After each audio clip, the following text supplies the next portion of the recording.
Fellow citizens, in these past weeks, our beloved country, Nigeria, has endured its most humiliating international public image since the Abacha era.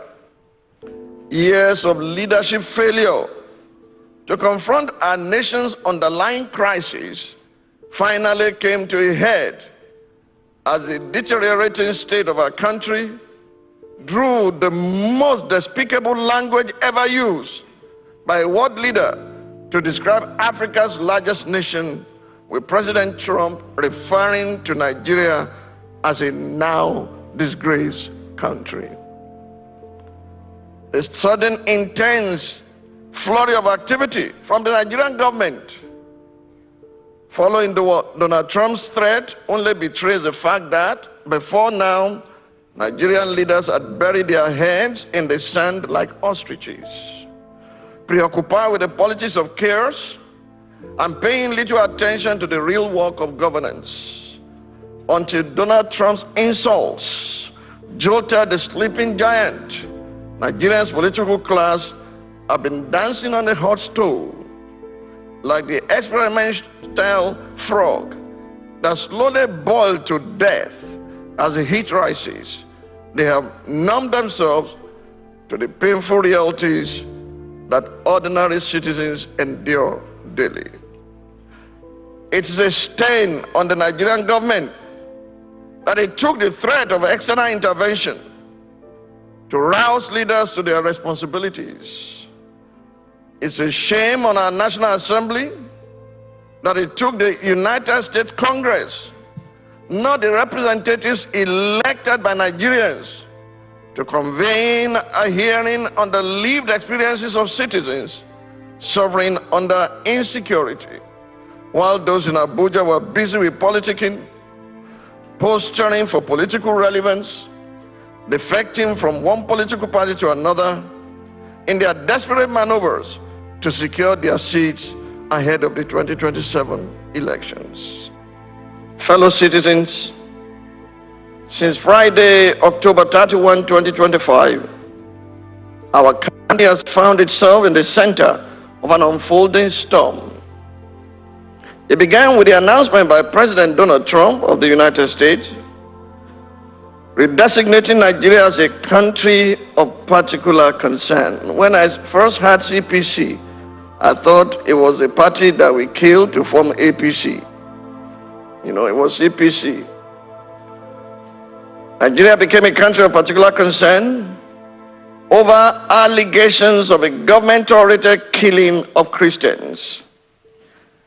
The US president's subsequent threat to come into our country, guns are blazing, to undertake what he described as a fast, vicious, and swift attack on terrorists, has jolted a hitherto sleeping giant into sudden frenzy.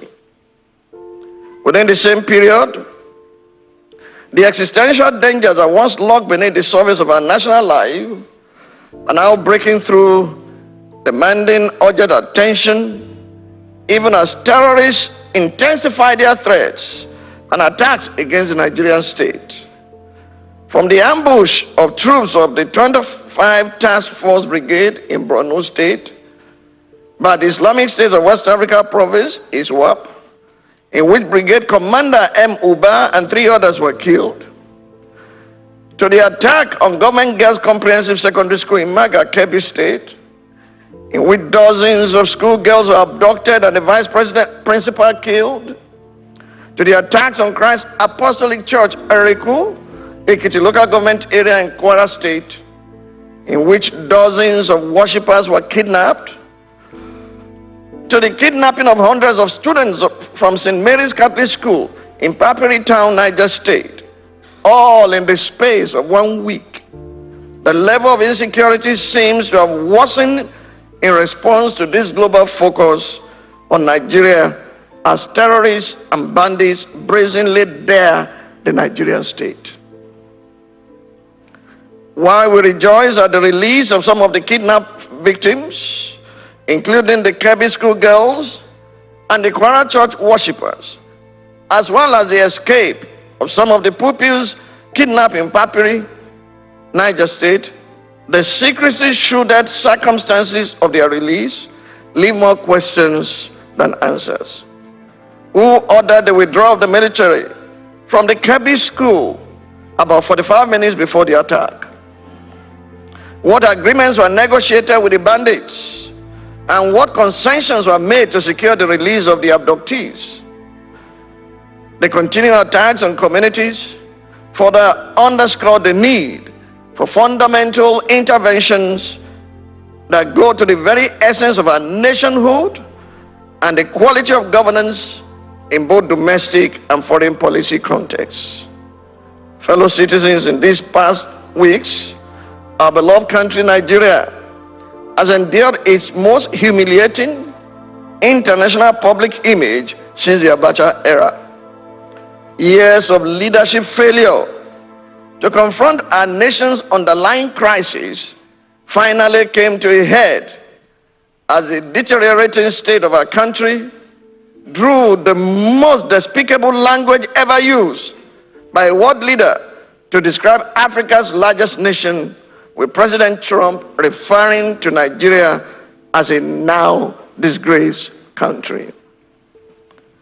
A sudden intense flurry of activity from the Nigerian government following Donald Trump's threat only betrays the fact that before now, Nigerian leaders had buried their heads in the sand like ostriches, preoccupied with the politics of chaos and paying little attention to the real work of governance, until Donald Trump's insults jolted the sleeping giant.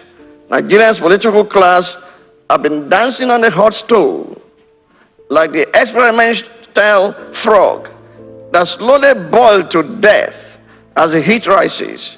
They have numbed themselves to the painful realities that ordinary citizens endure daily. It is a stain on the Nigerian government that it took the threat of external intervention to rouse leaders to their responsibilities.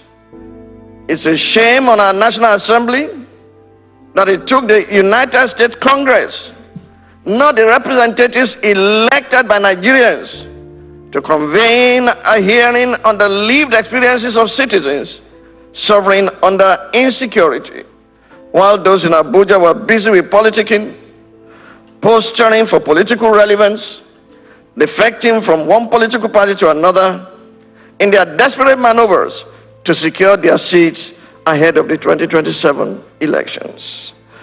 It's indeed a shame that Nigeria's foreign affairs architecture failed all the while to mobilize Nigeria's dwindling diplomatic goodwill to secure international support for the war on terror, only to respond with excuses when that goodwill reached its lowest ebb.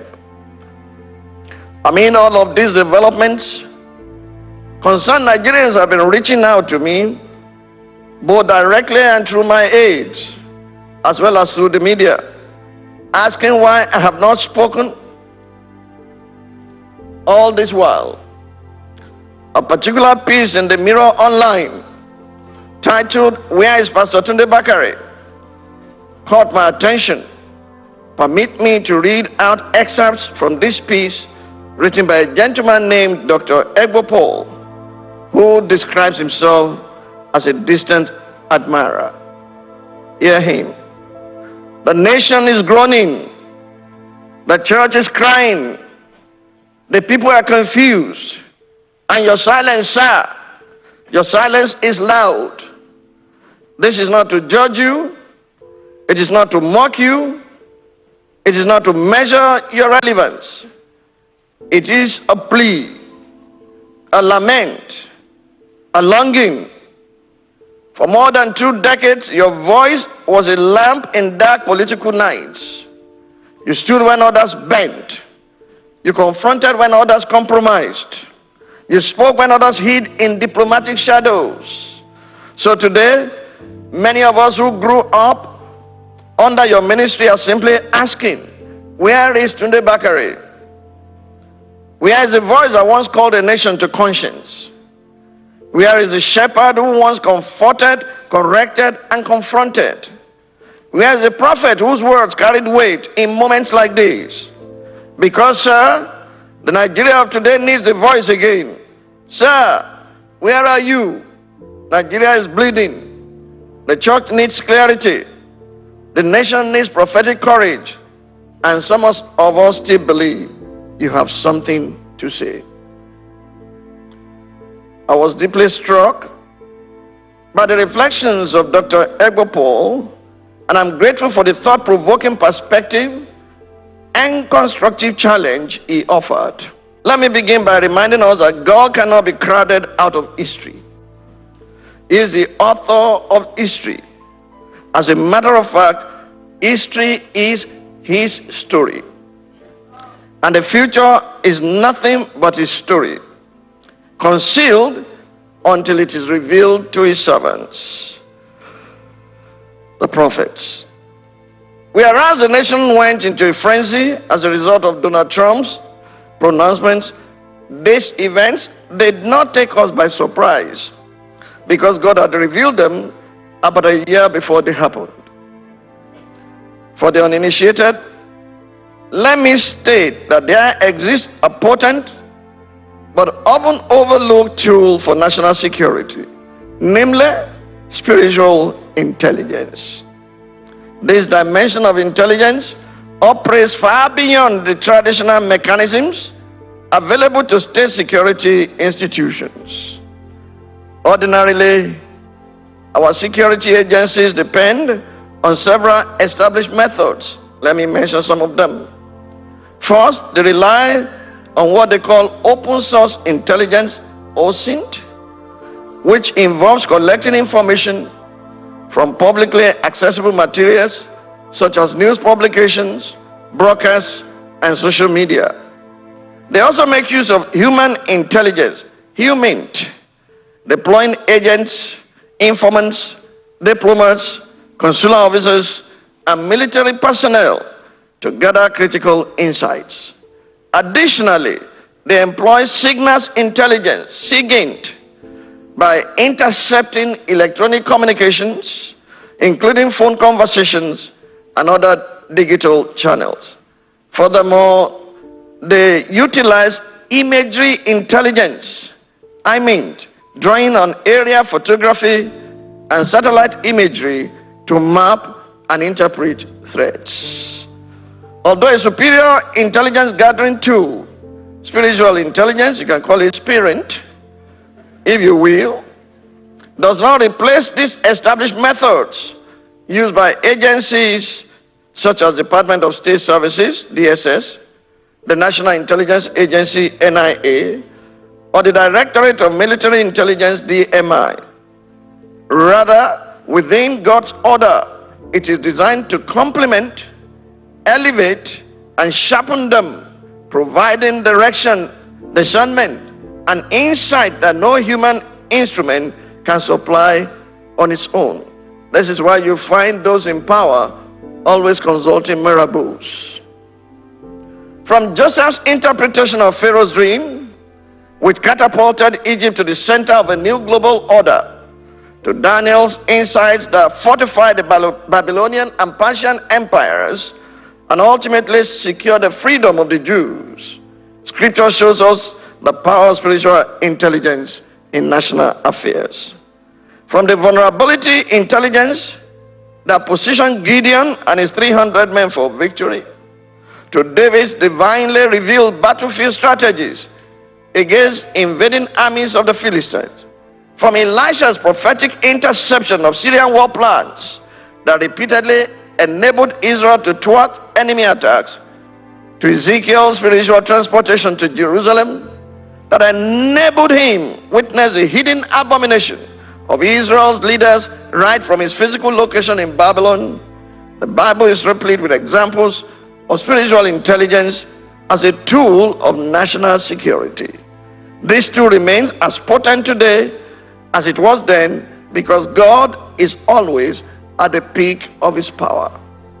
For those who have followed our ministry over the years, you're likely aware of how God, through spiritual intelligence, has enabled us to obtain signals ahead of major events in our nation. giving us prior knowledge of what was going to happen. The earliest notable instance of this was the June 12, 1993 election annulment saga, when we knew beforehand and announced to the nation that the elections would be annulled.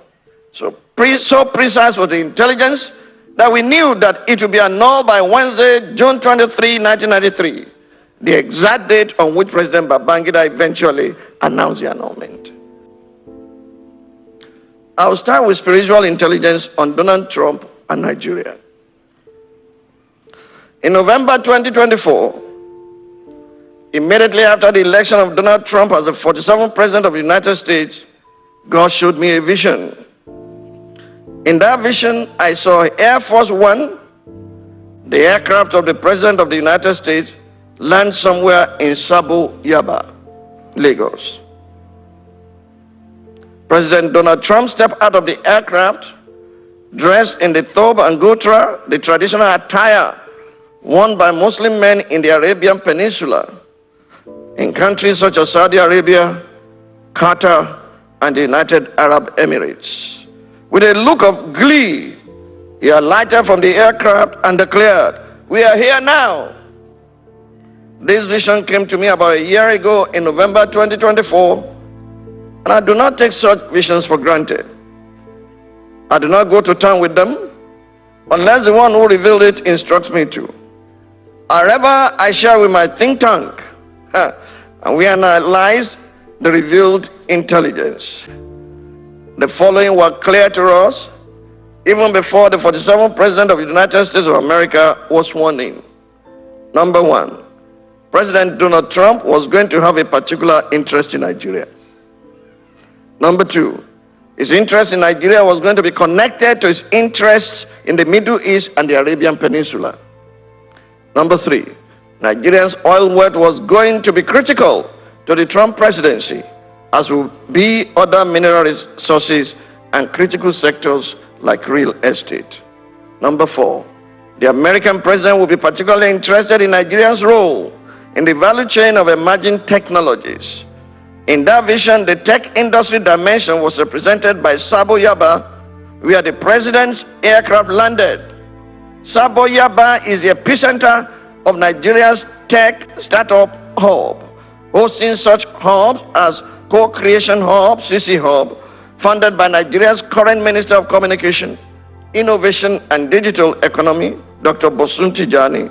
Sabo Yaba has unleashed such unicorns as Andala, Flutterwave, and Jumia, to the extent that Yaba has earned the nickname Yabacon Valley, emulating the American-based global hub for technological innovation, entrepreneurship, and venture capital, Silicon Valley.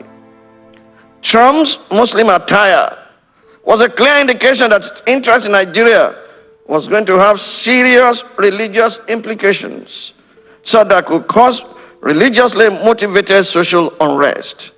By the way, Sabo in the Hausa language is a short form of Sabongeri, which means new town or migrant settlement. Therefore, that vision clearly indicated the prospects of American occupation of Nigeria connected to a religious crisis.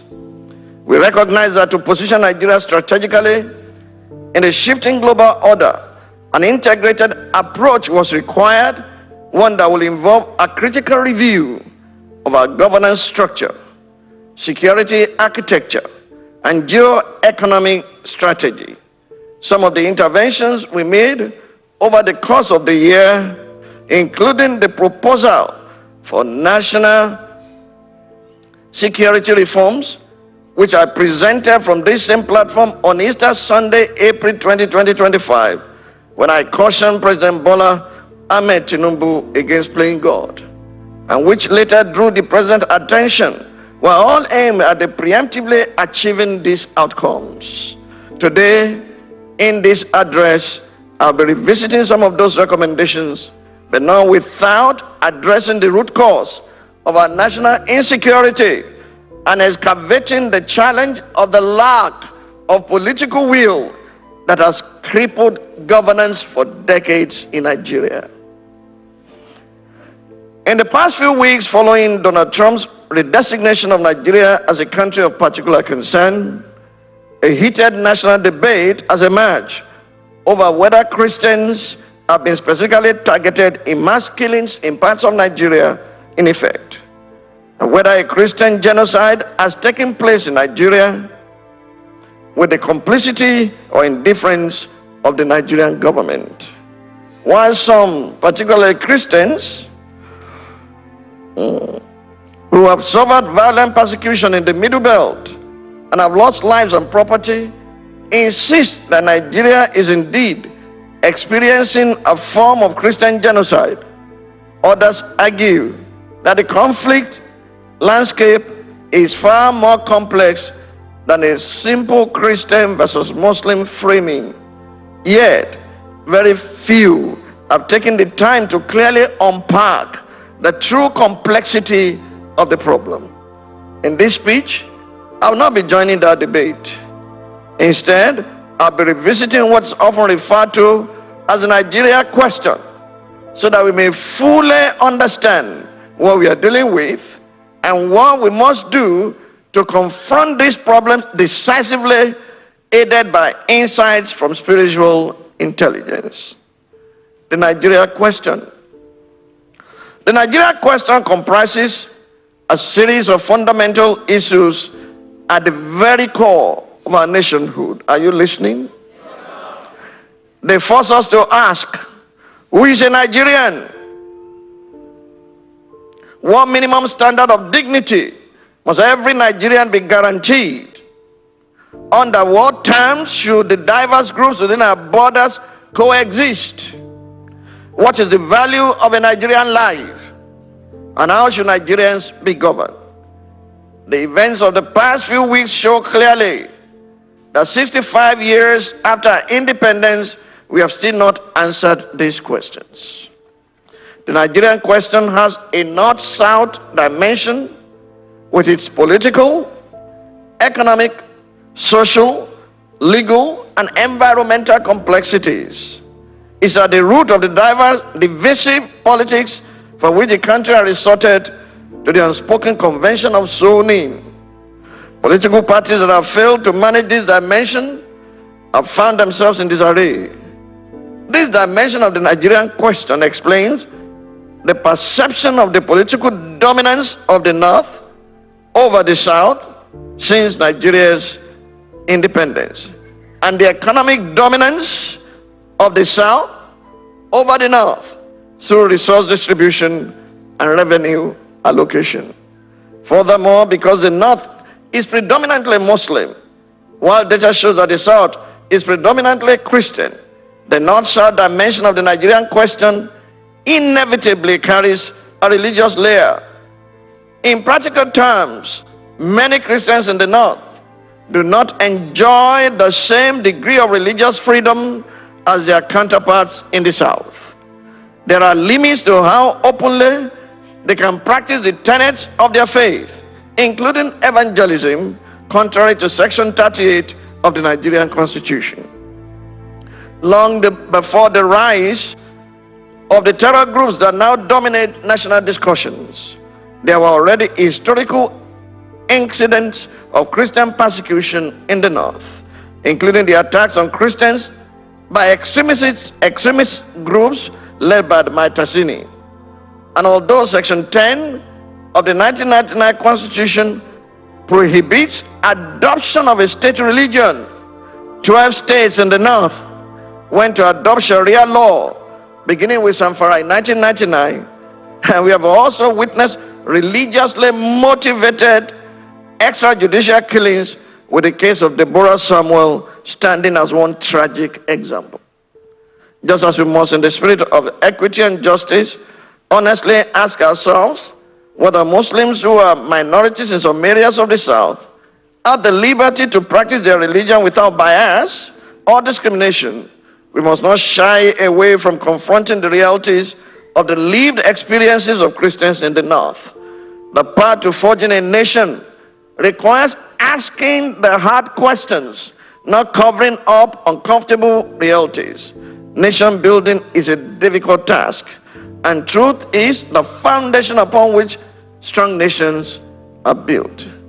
No distance is too far to find out the truth of the historical and present realities of our nationhood and to confront that truth. If we are to forge true nationhood, if we are to come honestly to the table of brotherhood, then we must acknowledge the facts rather than attempt to sweep them under the carpet.